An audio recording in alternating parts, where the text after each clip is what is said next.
ንብ ብትሆን ያለ ጓደኞች ማር መስራት አትችልም። በንቦች ዓለም ውስጥ እኔ የለም እኛ እንጂ። ይህ ነው የመንጋው ምስጢር። ይህ ነው የተፈጥሮ ውበት። ብርታት ማለት ብቻዬን መቆም ሳይሆን ካንተ ለየት ካሉ ሰዎች ጋር ተባብረህ ዓለምን የሚያጣፍጥ ውጤት ማምጣት ነው።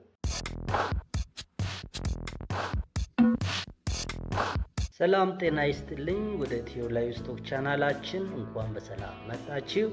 በዚህ ቻናላችን የእንስሳት እርባታ ዘርፎች በተግባር የተደገፈ መረጃዎችንና ስልጠናዎችን እንሰጣለን። ስሜ ዘሪሁን ይባላል። ይህ ከሀ እስከ ፔ የተሰኘ ተከታታይ የንብ ማነብ ስልጠና ነው።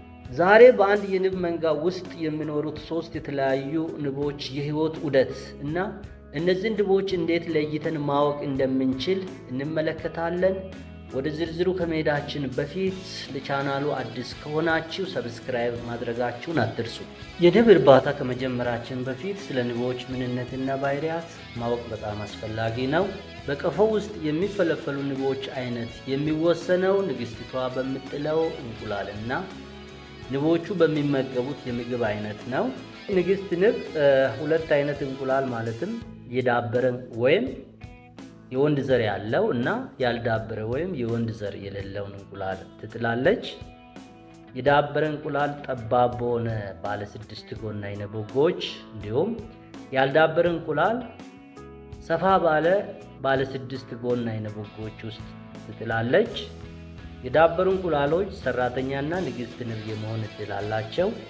ያልዳበሩ እንቁላሎች ወንድ ወይም ድንጉላ ይሆናል። ሁለቱም አይነት እንቁላሎች እስከ 3 ቀን በእንቁላልነት ደረጃ ይቆያሉ ማለት ነው። ሁሉም እጩዎች መጀመሪያ ላይ ሰራተኛ ንቦች የሚያፈልቁትን የንብ ወተት ቢመገቡም ሰራተኛና ድንጉላ እጩዎች ከተወሰኑ ቀናት በኋላ የአበባ ብናኝ እና ማር ይመገባሉ። ንግስት ንብ ካረጀች ወይም ከሞተች ሰራተኛ ንቦች ለዳበሩ እንቁላሎች የንብ ወተት መግበው አዲስ ንግስት ይፈጥራሉ። በቀፎ ውስጥ 3 አይነት ንቦች እንደሚኖሩ ይታወቃል። በመጀመሪያ ደረጃ የቀፎው የህይወት ምንጭ ወይም መሪ የሆነችዋን ንግስት ንብ እናነሳለን።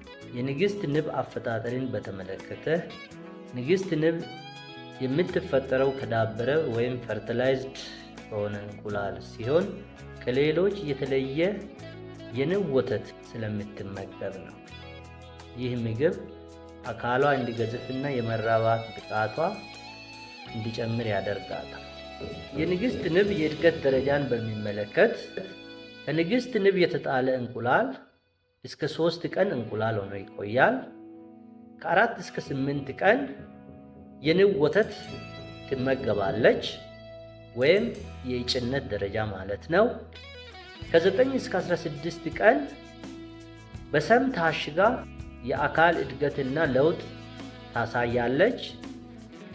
በ16ኛው ቀን ንግስት ንብ ሆና እሽጉን ወይም የሰም እሽጉን ሰንጥቃ ትወጣለች ማለት ነው።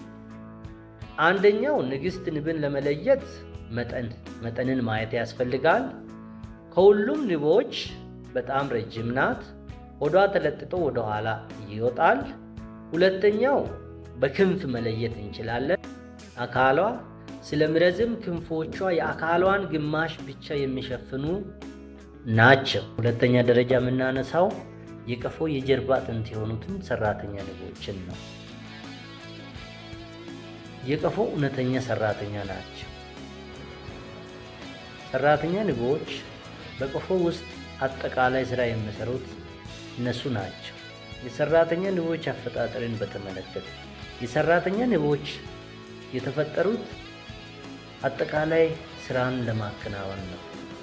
ማር ለማምረት፣ ቀፎ ለመጠበቅ፣ ንግስቷን ለመመገብ፣ እጩን ለመመገብ እና ሌሎች የተለያዩ ስራዎችን ለመስራት ነው።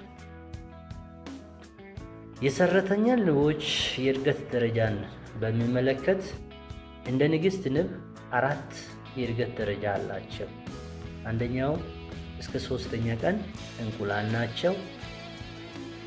ከ4 እስከ 9 ቀን ለ6 ቀን ማለት ነው እጭ ናቸው። ምግብ ይመገባሉ። ከ10 እስከ 21 ቀን ሙሽሬ ናቸው። ለ12 ቀን ታሽገው የአካል እድገትና ለውጥ ያሳያሉ። በ21ኛው ቀን እሽጉን ቀደው ይወጣሉ ማለት ነው። ሰራተኛ ንቦችን በሶስት ዋና ዋና ምልክቶች መለየት እንችላለን። አንደኛው መጠን፣ በመጠን ትንሽ ናቸው። ሁለተኛው ሰራተኛ ንቦች በኋላ እግራቸው ላይ የአበባ ብናኝ ማከማቻ ቅርጫት አላቸው። ሶስተኛ የሰራተኛ ንቦችን የምንለይበት መንገድ መውጊያ ነው። ሰውን ወይም ሌሎች እንስሳትን የሚዋጉት ሰራተኛ ንቦች ብቻ ናቸው። የሰራተኛ ንቦች መውጊያ እንደ መጋዝ ጥርስ ስላለው እንስሳትን ወይም ሰውን ከወጉ እንደገና ነቅለው ማውጣት ስለማይችሉ ይሞታሉ ማለት ነው።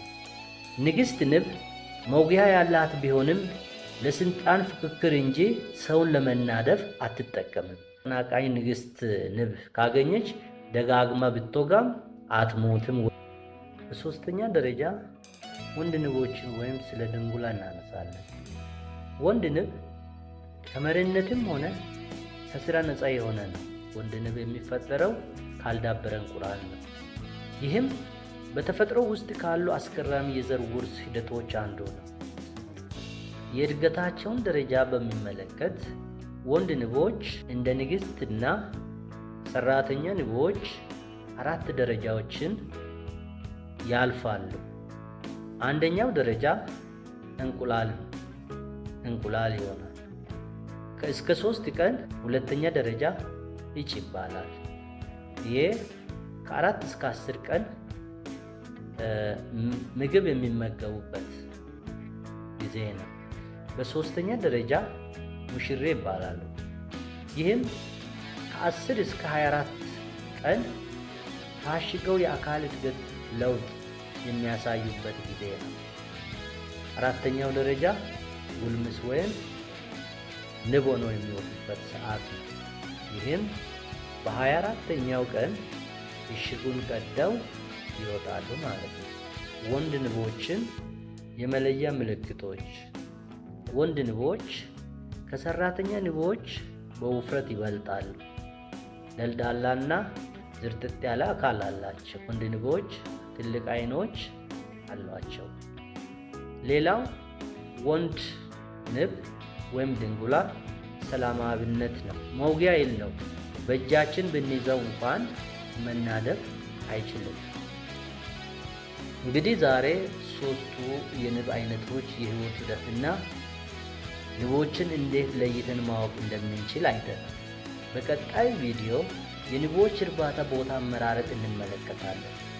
ይዘቱ ከተመቻችሁ ላይክ እና ሳብስክራይብ ማድረግ እንዳትረሱ። ሰላም።